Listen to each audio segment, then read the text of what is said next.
তামুলপুৰত হাতী মানুহৰ সংঘাতে লৈছে চূড়ান্ত ৰূপ বনৰীয়া হাতীৰ আক্ৰমণত কথম্পি প্ৰাণ ৰক্ষা এজন লোকৰ হাতী খেদিবলৈ যোৱা লোকজনক আক্ৰমণৰ লক্ষ্য কৰি লয় এটা বনৰীয়া হাতীয়ে আঙাৰকাটা অঞ্চলত সংঘটিত হৈছে এই শিহৰণকাৰী ঘটনা অঞ্চলটো দীৰ্ঘদিন ধৰি বনৰীয়া হাতী যাকে খাদ্যৰ সন্ধানত জংঘলৰ পৰা ওলাই আহি চলাই আছে উপদ্ৰৱ কিন্তু ইমানৰ পিছতো বন বিভাগে কোনো ব্যৱস্থা গ্ৰহণ নকৰাত ক্ষুব্ধ হৈ পৰিছে স্থানীয় ৰাইজ দিনত পথাৰত অৱস্থান গ্ৰহণ কৰা হাতী জাকটোৱে নিশা হলে বিভিন্ন স্থানলৈ ঢাপলি মেলি উপদ্ৰৱ চলোৱাত শংকিত হৈ পৰিছে 15খন গাঁৱৰ ৰাইজ ইপিনে হাতী মানুহৰ সংঘাতক লৈ বিধানসভাত বিশদভাৱে আলোচনা কৰাৰ আহ্বান স্থানীয় ৰাইজৰ কেৱল ক্ষতিপূৰণতে আবদ্ধ নাথাকি অঞ্চলবাসীক সুৰক্ষা প্ৰদানৰ দাবী উত্থাপন লগতে হাতীৰ আক্ৰমণত নিহতৰ পৰিয়ালক 50 লক্ষাধিক টকা পৰ্যন্ত ক্ষতিপূৰণ দিয়াৰ দাবী অঞ্চলবাসীৰ সমান্তৰালকৈ অঞ্চলটোত নতুনকৈ গঠন কৰা হৈছে হাতী মানুহৰ সংঘাত নিৰাময় আঞ্চলিক সমিতি হাতী মানুহৰ সংঘাত ৰোধ কৰা সন্দৰ্ভত কোনো চিন্তা চৰ্চা নকৰিলে দীঘলীয়া আন্দোলনৰ হুংকাৰ স্থানীয় ৰাইজৰ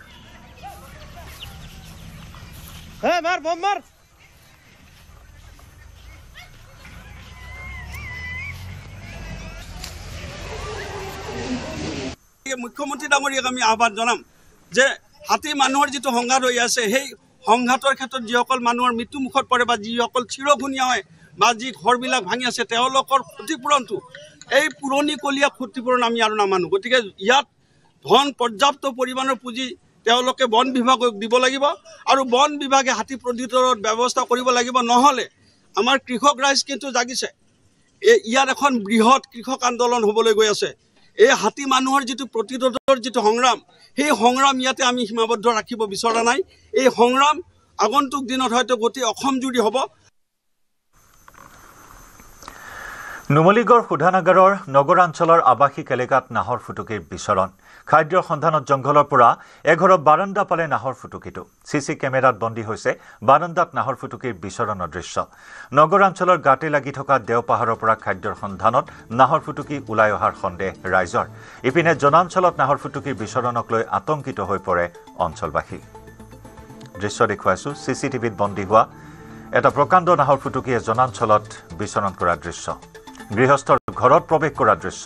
ইয়া খাদ্যৰ সন্ধানত ওলাই আহিছে জংঘলৰ পৰা এটা প্ৰকাণ্ড নাহৰ ফুটুকি এঘৰৰ বাৰান্দা পালে আহি নাহৰ ফুটুকিটোৱে নগৰাঞ্চলৰ গাতে লাগি থকা দেওপাহাৰৰ পৰা খাদ্যৰ সন্ধানত এই নাহৰ ফুটুকিটো ওলাই অহাৰ সন্দেহ প্ৰকাশ কৰিছে ৰাইজে ইপিনে জনাঞ্চলত নাহৰ ফুটুকিৰ বিচৰণক লৈ সম্প্ৰতি আতংকিত হৈ আছে অঞ্চলটোৰ লোকসকল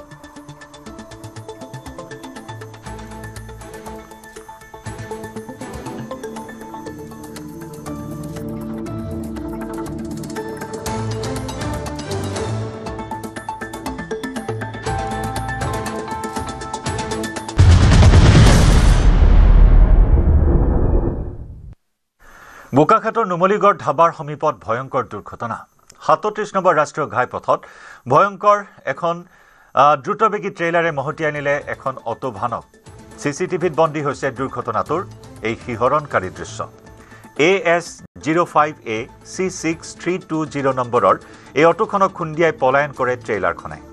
ভয়ংকৰ দুৰ্ঘটনাত থিতাতে এজন লোকৰ মৃত্যু হয় গুৰুতৰভাৱে আহত হৈছে আন দুজন দুৰ্ঘটনাত মৃত্যু হোৱা লোকজন বোকাখাটৰ বৰাগাঁৱৰ চন্দন বৰা আহত মোহন দাস আৰু মহিপাল দাসক উদ্ধাৰ কৰি উন্নত চিকিৎসাৰ বাবে প্ৰেৰণ কৰা হয় JMCHলৈ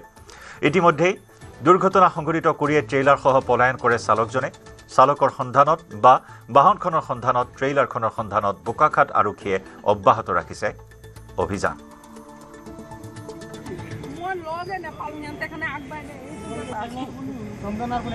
চন্দনে আৰু দাস ল'ৰাটো ড্ৰাইভাৰটোৱে গ'ল এইখনেই গাড়ী নিম আমি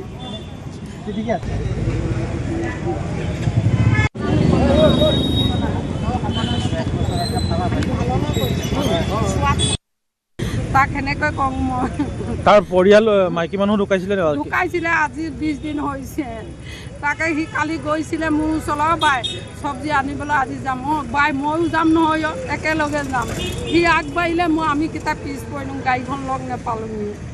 মই মোনা চোনা লৈ পেলাই ওলাই আহিছিলোঁ এইখনতে যাং লগ নাপালোঁ এতে আগবাঢ়িলে 3টা ল'ৰা বাদুলি পৰা গাং আমি এনেকৈ এইখনকে লৈ পাওঁ তাতে এক্সিডেণ্ট হ'ল মানে এদিনৰ পৰা গৈছিলে আৰু ইটো চাইডৰ পৰা মানে ট্ৰাক এখন আহিছে বুলি ক'লে ট্ৰাকখনে ছাইডত মাৰিলে ইয়াৰ গাত ইমান দুখ নাই ই মানে ছাইডত লৈ গৈছে ৰাতিপুৱা টাইমটো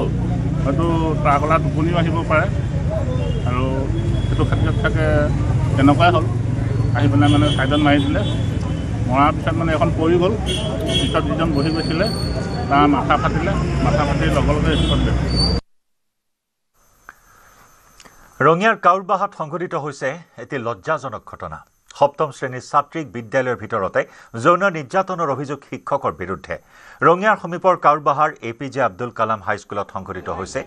এই অতি নিন্দনীয় আৰু লজ্জাজনক ঘটনা বিদ্যালয়ৰ ভিতৰতে এগৰাকী সপ্তম শ্ৰেণীৰ নাবালিকা ছাত্ৰীক যৌন নিৰ্যাতন চলোৱাৰ গুৰুতৰ অভিযোগ উত্থাপন হৈছে বিদ্যালয়খনৰ শিক্ষক হাইদাৰ আলীৰ বিৰুদ্ধে ঘটনাৰ পিছতে অভিযুক্ত শিক্ষকজন পলায়ন কৰে বুলি জানিব পৰা হৈছে অভিযোগ অনুসৰি বিদ্যালয়ত পৰীক্ষা চলি থকাৰ সময়তে ছাত্ৰীগৰাকীক যৌন নিৰ্যাতন চলোৱাৰ অভিযোগ শিক্ষক হাইদাৰ আলীৰ বিৰুদ্ধে ঘটনাৰ খবৰ বিয়পি পৰাৰ লগে লগে বিদ্যালয় চৌহদত উত্তপ্ত পৰিস্থিতিৰ সৃষ্টি হয় স্থানীয় ৰাইজ উত্তেজিত হৈ বিদ্যালয়ত উপস্থিত হৈ অভিযুক্ত শিক্ষকক কঠোৰ শাস্তিৰ দাবী জনায় উল্লেখযোগ্য যে অভিযুক্ত শিক্ষক হাইদাৰ আলীৰ বিৰুদ্ধে ইতিপূৰ্বেও একেই ধৰণৰ অভিযোগ উত্থাপন হৈছিল বুলি প্ৰকাশ কৰে স্থানীয় ৰাইজে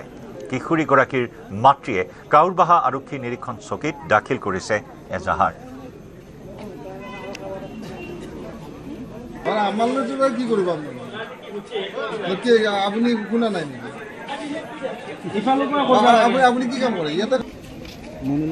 মোৰ ক্ষেত্ৰতো সি মাষ্টাৰে নহয় মোক এতিয়া বেলেগ একো নালাগে মোক তদন্ত লাগে মাষ্টাৰক কি কৰে কৰক মাষ্টাৰক হাজিৰ কৰক স্কুলত হাজিৰ কৰি কি শাস্তি দিয়ে দিয়ক আৰু সেইটো মোক বেছি লাগে আৰু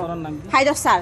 হাইদৰ মাষ্টাৰ এতিয়া কাউৰবাৰ কেতিয়াৰ ঘটনা এইটো আজিৰ ঘটনা পিছত আপুনি কেনেকৈ গম পালে মোক মাইনা স্কুলৰ পৰা কান্দি কান্দি গুচি গৈছে পৰীক্ষা নিদিলে গুচি যায় কাৰণে মোক ফোন কৰি কেনে কৈছে ছাৰে মোক এনেকুৱা এনেকুৱা কৰিছে আৰু মই লগ লগ স্কুলতে আহিছোঁ আহি কিনে ছাৰহঁতক জনাইছোঁ কথাখিনি ছাৰ তথাপিতো হাইদৰ মাষ্টৰক মাতি দিয়া নাই এতিয়ালৈ হাইদৰ মাষ্টৰ স্কুলত আহি উপস্থিত হোৱাই নাই আজি টিচাৰ সমাজে এনেকুৱা কাম কৰে আমি বৰ নিলজ্জ আমি ইয়াৰ পৰা বহুত দুখিত আৰু শিক্ষকৰ নামত এই যিখিনি কলংক চলি আছে আমি এইটোৱে ক'ব বিচাৰোঁ আমাৰ এইখন বিশেষকৈ স্কুল হয় এপিজে আব্দুল কালাম এইখন স্কুলত যিখিনি টিচাৰ আছে একদম সুদূৰ মৰুভূমিত যাই পেলাই সিহঁতক ডিউটি দিব লাগে মোৰ এইখিনিয়ে ক'বলগীয়া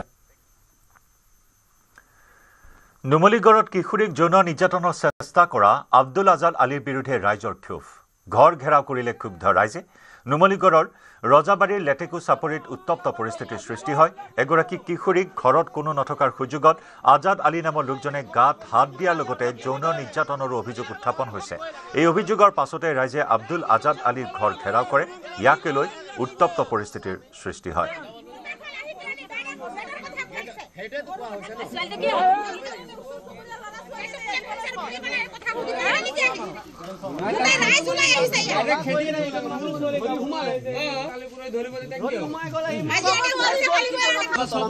আগতে বৰগৰিয়াত চেম ঘটনা কৰি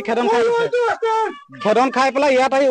ইমান দিনৰ পৰা আমি হয়তো বহুতখিনি কথা কৰোঁ কিন্তু আজি যোনটো ঘটনা হৈ গ'ল এইটো সহ্য কৰিব নোৱাৰি আৰু আপোনালোকে এইটো একদম শুদ্ধ ব্যৱস্থা লৈ পেলাই ব্যৱস্থা কৰা আমি ইয়াত থাকিব নিদিওঁ মানুহজনক কেলে বৰগৰিয়াৰ পৰা চেম ঘটনা কৰি আজি এইটো মানে 2 নম্বৰ নহয় সেইটো ধৰা পৰি খেদা খাই ইয়াত আহিছে আকৌ মাজতো বহুতখিনি কৰিলে কিন্তু সেইখিনিত একো হোৱা নাই আকৌ আজি ধৰা পৰিছে কিন্তু আজি যদি আকৌ এৰ খাই কোনোবা ছোৱালীৰ লাইফ বৰবাদ হ'ব আছে কিন্তু